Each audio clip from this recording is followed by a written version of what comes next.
नमस्कार, capital TV Uttar Pradesh देख रहे हैं आप। मैं हूं आपके साथ पूजा। 2022 के यूपी चुनाव की रणभेरी बजते ही आया राम गया राम का सिलसिला शुरू हो गया है। बड़ी संख्या में नेता दल बदल रहे हैं।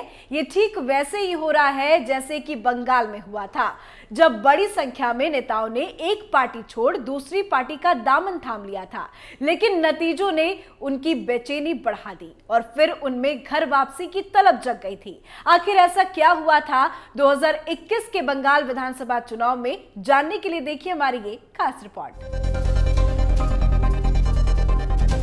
चुनाव आयोग ने 2022 के यूपी विधानसभा चुनाव का बिगुल क्या बजाया। दल बदलू नेता सामने आ गए। चुनावी बिगुल बजते ही बड़ी संख्या में बीजेपी के नेता मंत्री कमल छोड़कर साइकिल पर सवार हो गए। आपको बता दें कि यूपी में 7 चरणों में विधानसभा चुनाव हो रहा है, जिसके लिए 10 फरवरी को पहले चरण की वोटिंग होगी।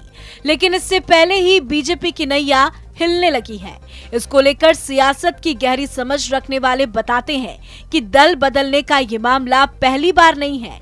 पहले भी नेता दल बदलते रहे हैं, लेकिन कुछ लोग ये भी आशंका जता रहे हैं कि कहीं यूपी का हाल भी बंगाल के जैसा ना हो। अब आपके मन में सवाल होगा कि आखिर बंगाल में ऐसा क्या हुआ था, तो चलिए हम आपको बताते हैं। तो दरअसल मार्च के आसपास बंगाल में चुनाव हुआ था। बीजेपी लोगों को सुनहरे भविष्य का सपना दिखा रही थी, तो दूसरी तरफ ममता बनर्जी खेला होबे का नारा बुलंद कर रही थी। बीजेपी के पास पीएम नरेंद्र मोदी, अमित शाह से लेकर राज्य के नेताओं की बड़ी फौज थी, लेकिन ममता बनर्जी अकेले थी। इस दौरान बीजेपी की तरफ से आक्रामक प्रचार किया गया। ओ दीदी की गूंज से देश भर के लोगों को लगा कि पश्चिम बंगाल में परिवर्तन होने वाला है। इस भ्रम में टीएमसी के कई विधायक और दिग्गज कुछ वैसे ही सियासी नैया छोड़कर कमल हाथों में उठा लिए थे, जैसा कि आज यूपी में हो रहा है। इस बीच मझधार में छोड़ने वाले नेताओं को दीदी ने उस वक्त मीर जाफर की संज्ञा दे दी थी, लेकिन जैसे ही नतीजे आए, दल बदलने वाले नेताओं में बेचैनी बढ़ गई। उनको बीजेपी में अपना भविष्य अंधकारमय दिखने लगा। बीजेपी में आए नेताओं को अभी 1 महीना भी नहीं हुआ था और अपने भविष्य पर खतरा देखे ये भाजपाई बने टीएमसी नेता अपने घर को लौटने लगे, यानी वापस टीएमसी में जाने लगे।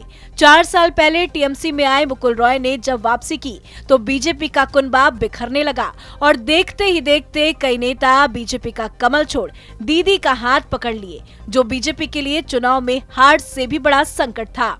हालांकि अब तक के आए चुनावी सर्वे देखें तो बीजेपी फिर से सत्तारूढ़ होती नजर आ रही है।